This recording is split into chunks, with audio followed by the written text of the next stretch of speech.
ନମସ୍କାର ବନ୍ଧୁଗଣ, ଆମେ ଶୁଣୁଛେ ଶ୍ରୀ ଚନ୍ଦ୍ରଶେଖର ରଥଙ୍କ ଗଳ୍ପ ସଂକଳନ ସବୁଠାରୁ ଦୀର୍ଘ ରାତି।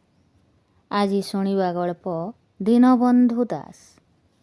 ସେଦିନ ଦାସଙ୍କ ଘରେ ବିପତ୍ତି କହିଲେ ନ ସରେ। ଏଣେ ଗୁଣବନ୍ତ ପୁଅ ଜିଅନ୍ତେ ପଶିଥାନ୍ତା, ମରନ୍ତେ ପାଣି ଦେଇଥାନ୍ତା। କ'ଣ ନା ଠୋ କିନା ମରିଗଲା। ତାକୁ ସାପ ଦଂଶିଦେଲା। ଘରେ ଦିହୁଡ଼ି ଜଳିଲା ପରି ଭୁଆସଣୀ ବୋହୂ। ସଂସାର କ'ଣ ଜାଣିବା ଆଗରୁ ତା ମୁଣ୍ଡରୁ ସିନ୍ଦୂର ଲିଭିଗଲା। ଗର୍ଭଧାରିଣୀ ମା ଅନେଇଥିଲା ବଡ଼ ପୁଅ ପିଣ୍ଡକୁ କାରଣ ହେବ। ସାନ ପୁଅ ଆସି ଭେଣ୍ଡା ହେଲାଣି। ଭାଇକୁ ନ ଦେଖିଲେ ପାଟିରେ ପାଣି ଦେବ ନାହିଁ। ଅନ୍ଧାର ରାତିରେ ବାଘ ହାବୁଡ଼ି ଗଲା ପରି ଦୀନବନ୍ଧୁ ଦାସ ତାଟକା ହୋଇଗଲେ। ତାଙ୍କ ଜ୍ଞାନ ହଜିଗଲା। ଦରିଦ୍ର ଜୀବନରେ କେତେ କଷ୍ଟ ପାରି ନ ହୋଇଛି ତାଙ୍କ ଦିହକରେ। ହେଲେ କଷିଲା ଠେଇ କ'ଣ କେବେ ହେଲେ ଦୟା ନାହିଁ? ଏତେ ବଡ଼ ବିପତ୍ତି ପୁଣି ଭାଗ୍ୟରେ ଲେଖା ଥିଲା। ବଂଶୀ କଣ୍ଟାର ସୋଲ ପରି ତାକୁ ସୁଅ ତଡ଼ି ନେଇଗଲା କେତେ ବାଟ।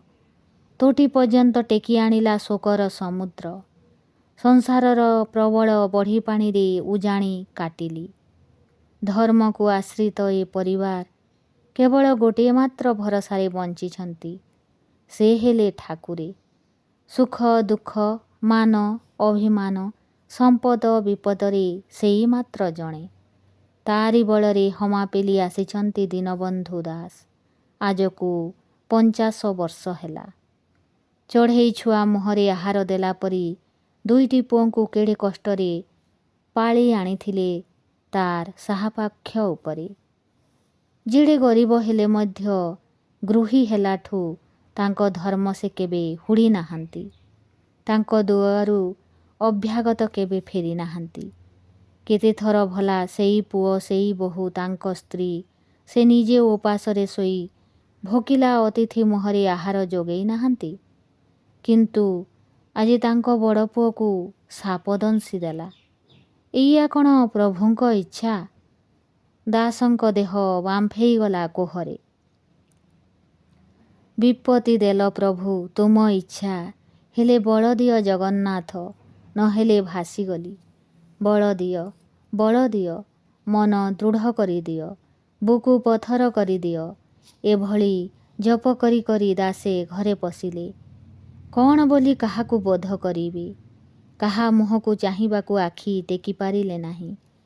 କେତେ ସହସ୍ରଥର ସେମାନଙ୍କୁ ସେ ବୁଝେଇଛନ୍ତି ଶାସ୍ତ୍ର କଥା। ଏ ସଂସାର ଗୋଟିଏ ଖେଳଘର। କେହି କାହାର ନୁହନ୍ତି। ସମସ୍ତେ ବାଟୋଇ। ମନ ଛନ୍ଦିବାକୁ ଏକାଠି ଗୋଡ଼ ବାନ୍ଧି ବସିଛୁ। ବାପ, ଭାଇ, ପୁଅ, ମାଇପ। ହେଲେ ଆଖି ଉପରକୁ ଘୋଡ଼େଇ ହେଇ ଆସୁଛି ଧାରା ଶ୍ରାବଣର ମେଘ। କିଛି ଆଉ ଦିଶୁନାହିଁ। ନିଜେ ଟଳମଳ ହେଉଛନ୍ତି ଦାସୀ। ଆଉ କାହାକୁ କ'ଣ ବଳ ଦେବେ? ସେ ଏକମୁହଁ ଠାକୁର ଘରେ ଯାଇ ହାମ୍ବୁଡ଼ି ପଡ଼ିଲେ। କେତେବେଳେ କିଏ ଧୂଆଁ ଓହ୍ଲେଇଗଲା। ମନ ଦମ୍ଭ ଧରିଲା। ଦାସେ ଆଖି ତୋଳି ଚାହିଁଲେ। ଠାକୁରେ ତାଙ୍କ ଫାଡ଼ୁଙ୍ଗା ପାଟି ମେଲେଇ ହସୁଛନ୍ତି। ତାଙ୍କ ଆତ୍ମା ଶୀତଳ ହୋଇଗଲା। ସେ ମୁହଁ ବୁଲେଇଲେ। ଆଖିରୁ ଲୁହ ପୋଛି କେତେବେଳେ ଆସି ତାଙ୍କ ପଛରେ ବସିଛନ୍ତି ତାଙ୍କ ସ୍ତ୍ରୀ, ବୋହୂ, ସାନ ପୁଅ। ସେମାନେ ଓହଳିଛନ୍ତି ସେଇ ଗୋଟିଏ ସୂତା ଉପରେ। ଧନ୍ୟ ଏ ପୁଣ୍ୟାତ୍ମାମାନେ। ଏ ରୂପ ନେଇ ତାଙ୍କ ଘରେ ଆସି ପରିବାର ଗଢ଼ିଛନ୍ତି। ସେମାନେ ନିର୍ମଳ ଆଖିରେ ଚାହାଁ ଚାହିଁ ହେଲେ। କଥା କହିଲେ ବନ୍ଧ ଭାଙ୍ଗିଯିବ ବୋଲି ସମସ୍ତଙ୍କର ଭୟ। କିଛି ବେଳ ବସିଲେ ଠାକୁରଙ୍କ ବାହୁ ଛାୟାର ବଟଗଛ ମୂଳେ। ଏତିକିବେଳେ ତାଙ୍କର ଗାଁ ମୁଣ୍ଡ ନିରୋଳା କୁଡ଼ିଆଟିକୁ ଚମକେଇଲା ପରି ଶୁଭିଲା, ଆହେ, କିଏ ଅଛ ଦାତା ଏ ଘରେ? ମୁଠାଏ ଖାଇବାକୁ ଦିଅ, ଭୋକରେ ପ୍ରାଣ ଉଡ଼ିଯାଉଛି। ଜାଗ୍ରତ ହୋଇ ଉଠିଲେ ଦାସଙ୍କ ଅବଶିଷ୍ଟ ପରିବାର। ଦାସେ ଶୁଣିଛନ୍ତି, ସେମାନେ ମଧ୍ୟ ଶୁଣିଛନ୍ତି ସନ୍ଥମାନଙ୍କ ମୁହଁରୁ ଯେ ମନ ଦୃଢ଼ ଥିଲେ ଦିନେ ପ୍ରଭୁ ଆସି ଅତିଥି ରୂପରେ ଦୁଆରେ ଉଭା ହୋଇଯିବେ। ପୂର୍ବ କାଳରେ ଦେବତାମାନଙ୍କୁ କୁହା ହୋଇଥିଲା, ଅସୁରମାନଙ୍କୁ ଦମନ କର, ନହେଲେ ଦର୍ପି ଅହଙ୍କାରୀ ହୋଇଯିବ। କୁହା ହେଇଥିଲା ଦୟା କର, ନହେଲେ ନିଷ୍ଠୁର ହିଂସ୍ର ହୋଇଯିବ। ମଣିଷମାନଙ୍କୁ କୁହାଗଲା ଦାନ କର, ନହେଲେ ସାଙ୍କୁଡ଼ି ଯିବ, ଜନ୍ତୁ ହୋଇଯିବ। ଦୁର୍ଲଭ ମଣିଷ ଜନ୍ମ ସାର୍ଥକ ହେବ। ତୁମ ଦୁଆରେ ସେ ଅଜ୍ଞାତ ଅତିଥି କିଏ ତୁମେ ଜାଣନା। ତୁମକୁ ଡାକୁଛି ଉଦ୍ଧାର କରିବାକୁ। ତାକୁ ନମସ୍କାର ହୁଅ, ଅତିଥି ଦେବ ହୁଅ। ଦୀନବନ୍ଧୁ ଦାସ ତରତର ହୋଇ ଦୁଆରକୁ ଗଲାବେଳେ ମୁହୂର୍ତ୍ତେ ଠିଆ ହୋଇ କହିଲେ, ଏ ସଂସାରକୁ ଆସିବା ଯିବା ମାଲିକର ଇଚ୍ଛା। ତାର ମାଣକ ପୁରିଗଲା, ସେ ଚାଲିଗଲା। ଆମେ ରହିଗଲେ। ଥିବା ଯାଏ ସାଧ୍ୟ ମତେ ବଞ୍ଚିବା, ଧର୍ମ ହୁଡ଼ିବା ନାହିଁ। ଦୁଆରେ ଅତିଥି ରୂପରେ ଆଜି ପରା ଦିନରେ କିଏ ଆସିଛି କିଏ କହିବ? ସମସ୍ତେ ପ୍ରଭୁ ସ୍ମରଣ କରି ମନକୁ ଦୃଢ଼ କଲେ। ସତ କଥା, ଯିଏ ଗଲା ସେ ତ ଆଉ ଫେରିବ ନାହିଁ। ଯାହା ବ୍ରତ କରି ମାନି ନେଇଛନ୍ତି ସେଥିରେ କାହିଁକି ଅବହେଳା କରିବେ? କିଏ ଜଣେ ଆଜି ଯେ ଅତିଥି ଆସିଛନ୍ତି ସେ କିଏ? ଦାସେ ଦୁଆରେ ପହଞ୍ଚି ଦେଖିଲେ ଜଣେ ସନ୍ନ୍ୟାସୀ ଠିଆ ହୋଇଛନ୍ତି। ବାରମ୍ବାର ପ୍ରଣିପାତ ହୋଇ ଦାସେ ନିସ୍ତରିଲି ନିସ୍ତରିଲି କହି ତାଙ୍କୁ ଚାହିଁଲେ। କୌପୀନବନ୍ତ ସନ୍ନ୍ୟାସୀ, ହାତରେ କେବଳ ଖଣ୍ଡିଏ ଦଣ୍ଡ ଧରିଥାନ୍ତି। ପାଣିରେ ପଦ୍ମପତ୍ର ପରି ସଂସାରରେ ଢଳ ଢଳ ହେଉଛନ୍ତି ସେ ନିଷ୍ପାପ ରୂପ। ଆମେ ପରିବ୍ରାଜକ, ବହୁ ଦୂରରୁ ଆସିଛୁ। ଆମକୁ ଗଣ୍ଡିଏ ଖାଇବାକୁ ଦେଇପାରିବ? ଯଥାଶକ୍ତି ଆପଣଙ୍କ ସେବା କରିବି। ବଦ୍ଧାଞ୍ଜଳି ହୋଇ ଦାସେ ଏତକ କହିଲା ବେଳେ ମନରେ ଛାଇଟିଏ ପହରିଗଲା। ଘରେ ମୃତାହ ଅଶୁଚି, ଅନ୍ନ ଛୁଇଁଲେ ମାରା। କିଭଳି କଥା ଗୋପନ ରଖି ଏ ପବିତ୍ର ପୁରୁଷଙ୍କୁ ଖାଇବାକୁ ଦେବେ? ମନରେ ଦୋଦୋପାଞ୍ଚ ହୋଇ ଦାନ କଲେ ଫଳ ମିଳେ ନାହିଁ। ସନ୍ନ୍ୟାସୀ ତାଙ୍କ ଭିତରର ଦ୍ୱନ୍ଦ୍ୱ ବୁଝି ଉତ୍ତର ଦେଲା ପରି ଶୁଭିଲା। ସେ ସ୍ଥିର ସଂକଳ୍ପ ହୋଇ ପିଣ୍ଡା ଉପରେ ଅତିଥିଙ୍କ ପାଇଁ ଆସନ ନିର୍ଦ୍ଦେଶ କରି ଭିତରକୁ ଯାଉଛନ୍ତି। ପଛରୁ ଶୁଭିଲା, ଆଉ ଶୁଣ, ବହୁଦିନରୁ ଆମିଷ ଖାଇବାକୁ ଆମର ଇଚ୍ଛା। ଆଜି ତୁମ ଘରେ ଖାଇବା। ଆମିଷ ନହେଲେ ବରଂ ଆମେ ଯାଉଛୁ। ଦାସଙ୍କ ଭୁରୁ କୁଞ୍ଚେଇ ଗଲା। ଘୋର ଅନୀତି କଥା। ଘରେ ମଡ଼ା ପଡ଼ିଛି, ଚୁଲା ଲାଗିବା ବିଧି ନୁହେଁ, ସେଥିରେ ପୁଣି ଆମିଷ ରନ୍ଧା ହେବ। ତାହେଲେ ଆମେ ଯାଉଛୁ। ନାଇଁ ନାଇଁ, ଆପଣ ଆସି ମୋ ଦୁଆରୁ ନିରାଶ ହୋଇ ଫେରିଗଲେ ଆମେ ବଞ୍ଚି ଆଉ କି ଲାଭ? ଆପଣଙ୍କ ଇଚ୍ଛା ପୂରଣ ହେବ। ଆମେ ତୁମକୁ କଲ୍ୟାଣ କରୁଛୁ। ତୁମର ସର୍ବଶୁଭ ହେବ। ତୁମେ ଶୀଘ୍ର ଭୋଜନ ପ୍ରସ୍ତୁତ କର। ଘର ଭିତରକୁ ଯାଇ ଦୀନବନ୍ଧୁ ଦାସ ସବୁ ବିସ୍ତାର କରି କହିଲେ। ବୁଝେଇ ଦେଲେ ଯେ ଅତିଥି ଫେରିବେ ନାହିଁ। ସମସ୍ତେ ବୁଝିଗଲେ। ଦାସଙ୍କ ପରିବାରରେ କେହି ସେଭଳି ନାହିଁ ଯେ ଏ ପୁଣ୍ୟ କାର୍ଯ୍ୟର ବିରୋଧ କରିବ। ତା ବାହାରେ କିଏ ଜାଣେ ଆଜିର ଅତିଥି ରୂପରେ କିଏ ବିଜେ କରିଛନ୍ତି? ମଲା ପୁଅକୁ ପଟି ଖଣ୍ଡିକରେ ଗୁଡ଼େଇ ଦାସେ ଗୋଟିଏ କୋଣକୁ ଲୁଚେଇ ରଖିଦେଲେ। ଘର ଧୁଆଧୋଇ ହୋଇଗଲା। ଚଞ୍ଚଳ ଶୌଚ ହୋଇ ଶାଶୁ ବୋହୂ ରନ୍ଧାଘରେ ପଶିଲେ। ପୁଅ ଗଲା ଆମିଷ ପାଇଁ। ଦାସେ କଦଳୀପତ୍ର କାଟିବା ପାଇଁ ବାଡ଼ିକୁ ଗଲେ। ଯଥା ସମୟରେ ସବୁ ପ୍ରସ୍ତୁତ ହୋଇଗଲା। ମନ ଭିତରେ ବାଘ ଶୋଇଲା ପରି ଲୁଚି ରହିଥାଏ ପୁତ୍ର ଶୋକ। ମାତିଗଲେ ସେ ଲହୁଲୁହାଣ କରି ପକେଇବେ। କିନ୍ତୁ କେମିତି କେଜାଣି ସେ ଜମା ଉଠୁ ନଥାଏ। ଘରେ କେବଳ ଦୀନବନ୍ଧୁ ଦାସ ନୁହନ୍ତି, ଆଉ ସମସ୍ତଙ୍କୁ ମଧ୍ୟ ଲାଗୁଥାଏ ଯେ ବଡ଼ ପୁଅ ଶୋଇଛି। କେହି ଆଉ ସେ ଆଡ଼କୁ ମନ ଦେଉନଥାନ୍ତି। ନିଜେ ନିଜେ ବିସ୍ମିତ ହେଉଥାନ୍ତି ସମସ୍ତେ ଘଟଣାରେ। ଦୈବାତ ପଟି ଗୁଡ଼ା ହୋଇଥିବା ମଡ଼ାଟିକୁ ଦେଖିଦେଲେ ମଧ୍ୟ ବିଶ୍ୱାସ ହେଉନଥିଲା ଯେ ସେ ସତକୁ ସତ ମରିଯାଇଛି। କାଲୁଆ ବଧିରା ହୋଇଯାଇଥାଏ ଭିତର। ସ୍ୱପ୍ନ ପରି ଲାଗୁଥାଏ। ସମସ୍ତେ ସେହିଭଳି ପହଁରୁଥାନ୍ତି। କାମ ଚାଲିଥାଏ। ଦାସେ ପାଣି ଢାଳ ଧରି ପିଣ୍ଡାକୁ ଗଲେ। ସନ୍ନ୍ୟାସୀ ସ୍ଥିର ହୋଇ ଆଖି ବୁଜି ବସିଥାନ୍ତି। ଦାସେ ଚାହିଁଲେ ସେ ମୁହଁକୁ, ସେ ଦେହକୁ। ତାଙ୍କୁ ଅପୂର୍ବ ପରି ଲାଗିଲା। କିଏ ଅତିଥି? ଏଭଳି ଭାବନା ମନକୁ ଆସିଛି ନା ନାହିଁ ଆଖି ଫିଟିଗଲା।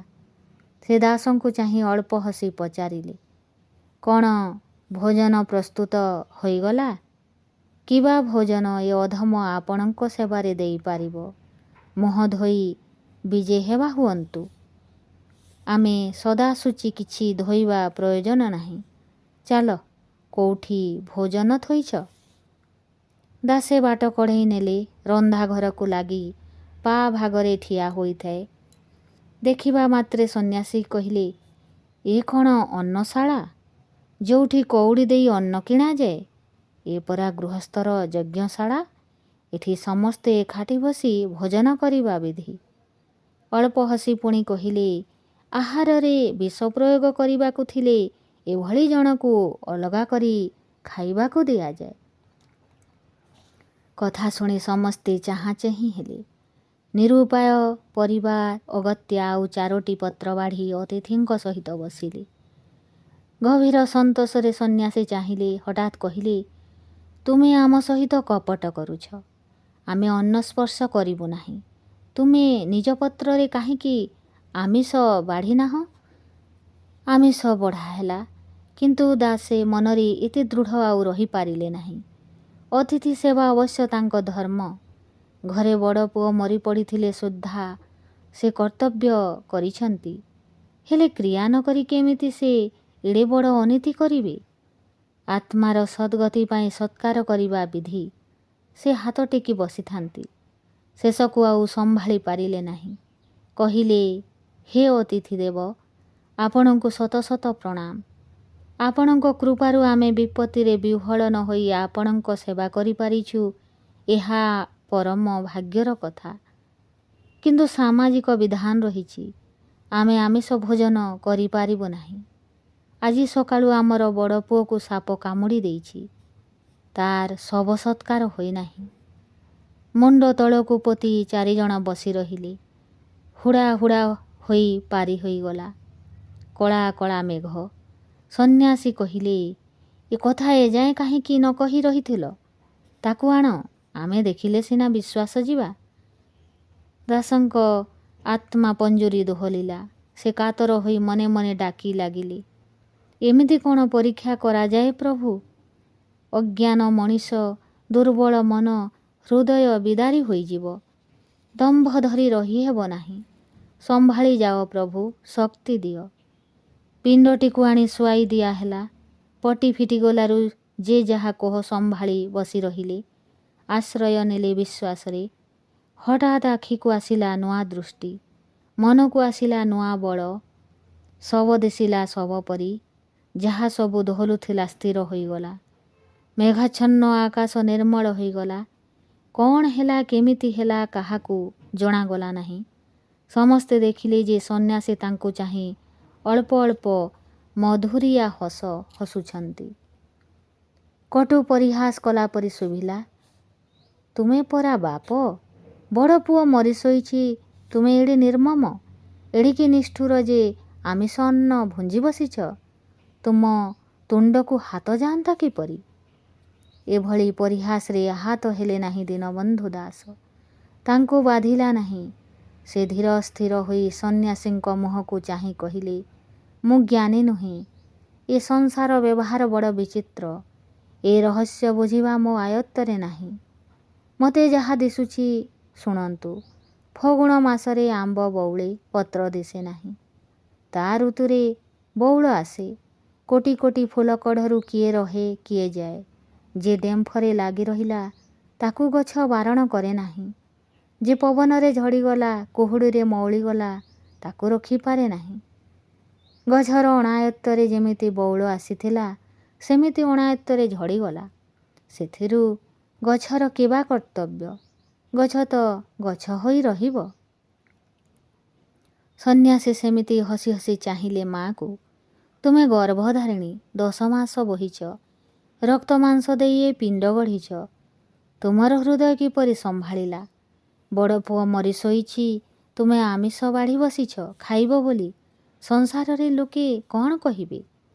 ସେ ଚାହିଁଲେ ସନ୍ନ୍ୟାସୀଙ୍କୁ। ସ୍ଥିର ଆଖି, ନିଷ୍କମ୍ପ ସ୍ୱର କହିଲେ, ହେ ଅତିଥି, ତୁମକୁ ନମସ୍କାର। ଲୌକିକ ବ୍ୟବହାରରେ ସେ ମୋ ପୁଅ, ମୁଁ ତା ମା'। କିନ୍ତୁ ଏଠି କିଏ କାହାର? ଯିଏ ଯାହା ବାଟରେ ଆସନ୍ତି ଏଠି ଖେଳ ସାରି ଚାଲିଯାଆନ୍ତି। କୁମ୍ଭାର ଚକ ବୁଲୁଥାଏ। ସେ କଞ୍ଚା ମାଟି ପିଣ୍ଡରୁ ଘଟି କଳସୀ ଗଢ଼ି ହୁଏ। ଲାହି କାଟିଲା ପରି ତାକୁ ଆଣି ଅଲଗା ଥୋଇ ଦିଏ ସେ।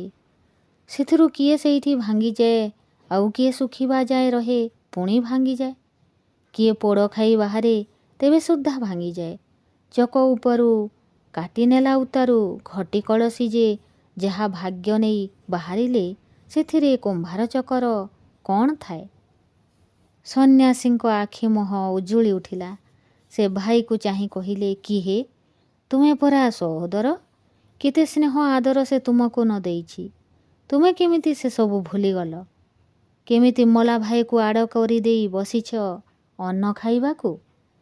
ଅଳ୍ପ ବୟସର ତରୁଣ ଗମ୍ଭୀର ହୋଇ ଚାହିଁଲା ମୃତପିଣ୍ଡକୁ, ଚାହିଁଲା ସନ୍ନ୍ୟାସୀଙ୍କୁ। କହିଲା, ହାଟ ଭିତରେ ସହସ୍ର ଲୋକ, ପାଖେ ପାଖେ ପସରା ମେଲି ବସିଲେ। ଅଚିହ୍ନା ବେପାରୀ ମଧ୍ୟ ଭାଇ ଭାଇ ଡକାଡକି ହୁଅନ୍ତି। ପସରା ଉଠିଗଲେ ସେ ଭିତରୁ ଜଣେ ତା ବାଟରେ ଚାଲିଯାଏ। ଆଉ ଜଣେକର ଉଠିବାକୁ ଚାରା ନଥାଏ। ତା ପସରାକୁ ଜଗି ସେ ବସି ରହେ।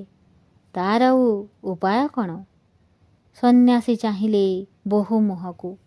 କ୍ଳାନ୍ତ ଅଥଚ ଧୀର ଗମ୍ଭୀର ମୁହଁଟିଏ, ଆଖିରେ ପ୍ରାଞ୍ଜଳ ଦୃଷ୍ଟି। ସନ୍ନ୍ୟାସୀ କହିଲେ, ପ୍ରଥମ ଯୌବନରେ ସ୍ୱାମୀକୁ ହରାଇବା ଭଳି ଦୁର୍ଭାଗ୍ୟ ସ୍ତ୍ରୀ ପକ୍ଷରେ ଆଉ କିଛି ନାହିଁ। ସେ ସ୍ତ୍ରୀ ସହଧର୍ମିଣୀ, ସ୍ୱାମୀ ତାର ସର୍ବସ୍ୱ। ଦାମ୍ପତ୍ୟ ପ୍ରେମଠାରୁ ବଳି ଘନିଷ୍ଠ ସମ୍ପର୍କ ଆଉ ନାହିଁ। ଏହା ବଡ଼ ଆଶ୍ଚର୍ଯ୍ୟର କଥା ଯେ ପତି ବିୟୋଗରେ ତୋ ମନରେ କୌଣସି ଦୁଃଖ ନାହିଁ, ବରଂ ସ୍ୱାମୀର ଶବ ସତ୍କାର ପର୍ଯ୍ୟନ୍ତ ମଧ୍ୟ ଧୈର୍ଯ୍ୟ ନ ରଖି ତୁ ଆମିଷାନ୍ନ ଭୋଜନ କରିବାକୁ ବସିଛୁ। ଖୁବ୍ ସରଳ ନିରାଡ଼ମ୍ବର ଢଙ୍ଗରେ ଯୁବତୀ କହିଲା, ହେ ମହାତ୍ମା, ତୁମେ କିଏ? ଆଜି ଅତିଥି ରୂପରେ ଆସି ବିଜେ କରିଛ ମୁଁ ଜାଣେ ନାହିଁ। ତୁମକୁ ଏଠି ପାଇଲା ଭଳି ସବୁ ସମ୍ପର୍କ ଏ ସଂସାରରେ ଆକସ୍ମିକ। ପ୍ରବଳ ନଦୀ ସ୍ରୋତରେ ଦୁଇ ଖଣ୍ଡି କାଠ ଲଗାଲଗି ଭାସି ଯାଉଥାନ୍ତି। ବାଟରେ ସେଥିରୁ ଖଣ୍ଡିଏ ଲତା ଜାଲରେ ଛନ୍ଦି ହୋଇଯାଏ, ଅନ୍ୟଟି ଭାସିଯାଏ ସ୍ରୋତରେ। କେହି କାହା ପାଇଁ ଦାୟୀ ନୁହନ୍ତି, କେହି କାହା ପାଇଁ ଅପେକ୍ଷା କରନ୍ତି ନାହିଁ। ସନ୍ନ୍ୟାସୀଙ୍କ ମୁଖମଣ୍ଡଳ ଉଜ୍ଜ୍ୱଳି ହୋଇ ଉଠିଲା। ସେ କାହାକୁ କିଛି ନ କହି ଊର୍ଦ୍ଧ୍ୱକୁ ସ୍ଥିର ଦୃଷ୍ଟିରେ କିଛି ସମୟ ଚାହିଁଲେ। ଆଖି ଦୁଇଟି ତାଙ୍କର ଅଦ୍ଭୁତ ଶୀତଳ ଆଲୋକରେ ଭରିଗଲା। ସେ ନୀରବ ଅମୃତ ଦୃଷ୍ଟି ବର୍ଷିଗଲେ ମରି ଶୋଇଥିବା ବଡ଼ ପୁଅ ଉପରେ। ଥରି ଥରି ଜୀବନ ପଲ୍ଲବୀ ଆସିଲା, ନିଶ୍ୱାସ ବହିଲା, ଆଖି ଫିଟିଗଲା।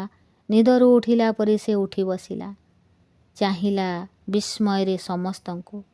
ସମସ୍ତେ ତାକୁ ଚାହିଁ ରହିଲେ ନିଷ୍ପଲକ। ସନ୍ନ୍ୟାସୀ ମୃଦୁ ମଧୁର ହସ ଭିତରେ ପଚାରିଲେ, ଆଜ୍ଞା ଦେଖ, ତୁମ ପରିବାର କ'ଣ କରୁଥିଲେ? ଆଜି ସକାଳୁ ତୁମକୁ ସର୍ପାଘାତ ହେବା ପରେ ତୁମର ମୃତ୍ୟୁ ହୋଇଥିଲା। ତୁମର ନିର୍ଜୀବ ଦେହକୁ ଲୁଚାଇ ଦେଇ ଏମାନେ ସମସ୍ତେ ଏକାଠି ଆମିଷାନ୍ନ ଭୋଜନ କରିବାକୁ ବସିଛନ୍ତି। ତୁମେ କ'ଣ ଏମାନଙ୍କୁ ଏବେ ମଧ୍ୟ ସ୍ୱଜନ ବୋଲି ବିଶ୍ୱାସ କରୁଛ? ଅଚିହ୍ନା ପ୍ରବାସୀ ନୂଆ ରାଜ୍ୟରେ ତଟସ୍ଥ ହେଲା ପରି ସେ ଚାରିଆଡ଼କୁ ଚାହିଁଲା। ତା ଆଖିରୁ ନିଦ ଓହ୍ଲାଇ ନଥାଏ। କହିଲା, ସ୍ୱଜନ କିଏ? ସହଯାତ୍ରୀ ବା କିଏ? ଗଛ ଛାଇରେ ହାଲିଆ ମାରିବାକୁ ବାଟୋଇମାନେ ଏକାଠି ବସନ୍ତି। ଯିଏ ଯାହା ଗରଜ ବେଳ ଦେଖି ଉଠି ଚାଲିଯାଏ। ଗୋଟି ଗୋଟି ହୋଇ ସବୁ ବାଟୋଇ ଉଠିଯାଆନ୍ତି। ପୁଣି ନୂଆ ବାଟୋଇ ଆସନ୍ତି, ସେମାନେ ବି ଯାଆନ୍ତି। ଏମିତି ଚାଲିଥାଏ ଗଛଟାଏ। ଗଛ ଛାଇ ଥାଏ, ସଂସାର ଥାଏ। ଆମେ ବାଟୋଇ ଆସୁ ଏବଂ ଯାଉ। ସନ୍ନ୍ୟାସୀ ପ୍ରସନ୍ନ ମୁଦ୍ରାରେ ଦୀନବନ୍ଧୁ ଦାସଙ୍କର ଅକ୍ଷୁଣ୍ଣ ପରିବାକୁ ଦୁଇ ହାତ ଟେକି ଆଶୀର୍ବାଦ ଦେଲେ। ଗଦ୍ଗଦ୍ କଣ୍ଠରେ କହିଲେ, ତୁମେ ସମସ୍ତେ ଜୀବନୋକ୍ତ। ତୁମ ହୃଦୟରେ ଯେଉଁ ଦିବ୍ୟ ଜ୍ଞାନ ବିକଶିତ ହୋଇଛି ତାକୁ ସ୍ମରଣ ରଖ। ତାହା ହିଁ ତୁମର ଗୁରୁମନ୍ତ୍ର। ଯେତେଦିନ ସଂସାରରେ ଥିବ ତୁମକୁ ସଂସାର ଘାରିବ ନାହିଁ। ତୁମେ ଦୃଷ୍ଟି ନିର୍ମଳ ରହିବ, ମନ ସ୍ଥିର ରହିବ। ପରମାଶ୍ରୟ ପାଇ ତୁମେମାନେ ଧନ୍ୟ ହୋଇଛ। ଆମ୍ଭେ ତୁମ୍ଭକୁ ପରୀକ୍ଷା କରୁଥିଲୁ। ତୁମ ପରି ନିର୍ମଳ ଆତ୍ମା ସଂସାରରେ ଦୁର୍ଲଭ। ସନ୍ନ୍ୟାସୀଙ୍କ ସ୍ୱର ଆସ୍ତେ ଅପସରିଗଲା। ରୂପ ଲିଭି ଆସିଲା। ଦୀନବନ୍ଧୁ ଦାସଙ୍କ ଧ୍ୟାନ ଭଗ୍ନ ହେଲା। ସେ ଚମକି ପଡ଼ି ପ୍ରଣିପାତ ହେଲେ। ସମସ୍ତେ ସ୍ୱପ୍ନରୁ ଉଠିଲା ପରି ଚଞ୍ଚଳ ସଚେତନ ହୋଇ ପ୍ରଣିପାତ ହେଲେ। ଆନନ୍ଦରେ ଦୀନବନ୍ଧୁ ଦାସଙ୍କ ଆଖି ଛଳ ଛଳ। ବାପା, ମା, ପୁଅ, ବୋହୂ ସମସ୍ତେ ବିଭୋର ହୋଇ କୋଳାକଳି ହେଲେ। ଜୀବନ ସାର୍ଥକ ମଣିଲେ ସବୁ ଜଣାଗଲା ଅଖଣ୍ଡ ସ୍ୱପ୍ନ ପରି। ସାକ୍ଷାତ୍ ପ୍ରଭୁ ଦର୍ଶନ ପାଇ ଆନନ୍ଦ ପୁଲକରେ କ୍ରନ୍ଦନ କଲେ। କେତେବେଳେ ଏଭଳି ବିତିଯିବା ପରେ ପରସ୍ପର ପଚରା ପଚରି ହେଲେ। ସତେ କ'ଣ ପ୍ରଭୁ ଅଜ୍ଞାତ ଅତିଥି ରୂପରେ ଆସିଥିଲେ? ସତେ କ'ଣ ଆମ ମୁହଁରୁ ସେପରି ପରମ ଜ୍ଞାନ ସ୍ଫୁରିଲା?